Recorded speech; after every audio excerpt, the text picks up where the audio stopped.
kita mau bahas tentang pentingnya komitmen dalam pernikahan. Oke, apa sih sebenarnya komitmen itu gitu ya? Nah, ketika orang katakan itu komitmen, maka itu dikategorikan dalam perjanjian kedua belah pihak. Kedua belah pihak itu artinya bukan dua orang ya, tapi dua belah pihak itu daripada dua bagian. Bisa pasangan-pasangan, bisa keluarga pasangan satu dengan keluarga pasangan yang lainnya. Artinya ada dua belah pihak, tapi bukan dua orang maksudnya. Tapi bisa juga dikategorikan dalam dua orang. Perjanjian kesepakatan. Apa itu intinya kesepakatan? Kesepakatan adalah yang terbaik bagi kita, terbaik bagi pasangan kita, dan terbaik bagi hubungan kita. Jadi kebaikan itu ada untuk diri kita, untuk pasangan kita, dan untuk kita. Maka itu namanya komitmen. Tidak mungkin suatu hubungan yang terjadi di antara dua orang atau lebih tanpa komitmen. Kenapa seperti itu? Karena dua orang dari rahim yang sama saja, dari sel telur yang terbagi dua atau yang dikategorikan kembar identik itu berbeda. Apalagi pasangan suami istri yang sah, kan? Yang pasti sudah orang tuanya beda, latar belakangnya beda, yang pasti jenis kelamin juga beda. Itu akan banyak membawa masing-masing kebiasaan, masing-masing pikiran, masing-masing karakter yang akan berbenturan satu sama lainnya jika tidak dibuat komitmen atau kesepakatan. Tapi ingat, pegang prinsipnya bahwa kesepakatan ini baik bagi saya, baik bagi kamu, dan baik bagi kita. Itu konsepnya. Jika komitmen itu seperti itu, maka bismillah, akan mudah untuk kita jalani. Karena yang banyak perbedaan-perbedaan yang melatar belakangi seseorang. Sehingga kalau nggak ada komitmen, maka saya akan buat semau saya, sesuka hati saya. Kamu juga begitu. Akhirnya jadi kita nggak itu? Nggak akan jadi kita, tapi kamu dan aku. Nah, hidup dimulai dari diri sendiri. Maka awal hidup memang bersifat atau bersikap egosentris atau berpusat pada diri. Namun seiring dengan perkembangan usia, tahapan tugas perkembangan sampai pada pernikahan, dua orang, dua keluarga besar, maka di situ diperlukan komitmen atau kesepakatan di antara kedua belah pihak. Penting sangat, karena kita mau jalankan pernikahan ini atau hubungan ini ke depan lebih baik lagi. Kalau kita sendiri lebih baik, jauh lebih baik daripada berdua, mendingan sendiri.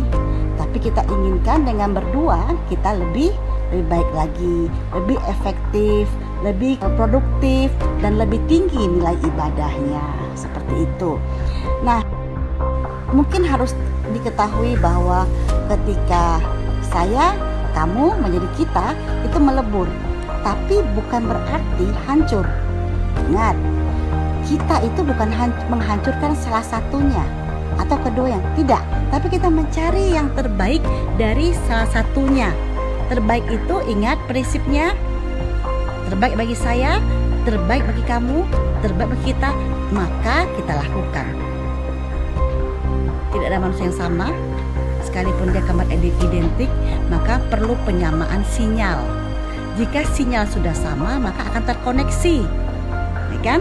Artinya, jika posisi pasangan kita atau suami kita atau istri kita lebih tinggi targetnya, kita terlalu rendah, maka tidak akan pernah sampai komunikasinya. Sinyal nggak kuat. Jadi dia harus disamakan dulu. Nah, misalnya begini ya, kita dalam hidup rumah tangga itu kan, misalnya kita harus bangun pagi, kemudian harus beberes rumah, harus tepat waktu. Nah, misalnya si suami itu orang yang tepat waktu, sementara si istri agak lelet sedikit gitu ya. Inilah itulah, nanti dulu, ntar, seperti itu. Nah, supaya nyambung, supaya nggak berantem terus, maka si suami turunkan standar aturannya, kedisiplinannya turunkan sedikit gitu ya, dan istri naikkan sedikit. sehingga sampailah grade-nya, tingkatannya, sehingga sambunglah sinyalnya. Karena kalau kita meminta pasangan kita untuk menyamai grade kita atau tingkatan kita, itu sangat butuh proses yang lama. Kita ingin semua ini cepat-cepat jadi baik, cepat-cepat jadi nyaman bagi kita berdua, sehingga kita menurunkan standar dan pasangan kita menaikkan sedikit standarnya sehingga sama posisi. Disitulah terjalin komitmen yang mana baik bagi saya, baik bagi kamu, dan baik bagi kita.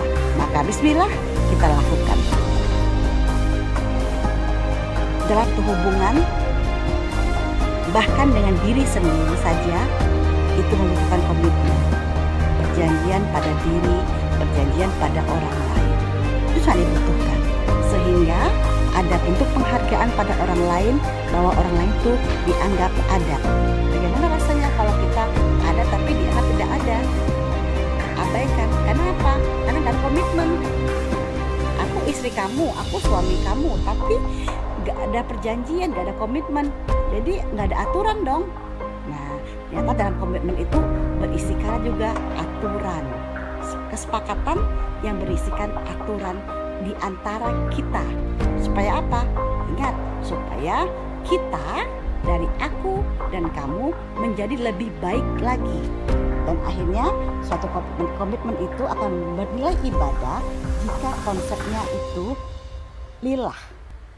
Aku, kamu, kita menjadi sesuatu yang lebih berarti jika kita tahu bahwa seorang istri, seorang suami, manusia biasa yang mempunyai keterbatasan. Nggak ada yang sama. Tapi dengan adanya pernikahan atau ada satu komitmen, maka itu sebenarnya gambaran bahwa kita mau bersama, gitu kan. Nah, mau bersama ini nggak bisa pakai aturan saya, nggak bisa pakai aturan kamu, tapi pakai aturan sama-sama supaya kita bisa bersama. Jadi aturan yang sama-sama buat kita bisa bersama. Tidak mungkin dalam suatu hubungan tanpa komitmen. Ada prinsip misalnya jalani aja dulu, ya udah gimana nanti aja, itu biar saja dia jalan sendirian. Karena artinya dia tidak menghargai kita, tidak mengakui keberadaan kita, tidak mengaku kita ada, walaupun kita hidup, kita nyata, bukan maya. Ketika seorang pasangan mengatakan, ya udah jalani aja dulu, gimana nanti deh, itu nggak usah dijadikan pasangan. Udah jelas-jelas dia menganggap kita tidak ada dan dia tidak bisa berkomitmen dengan kita. Tinggalkan.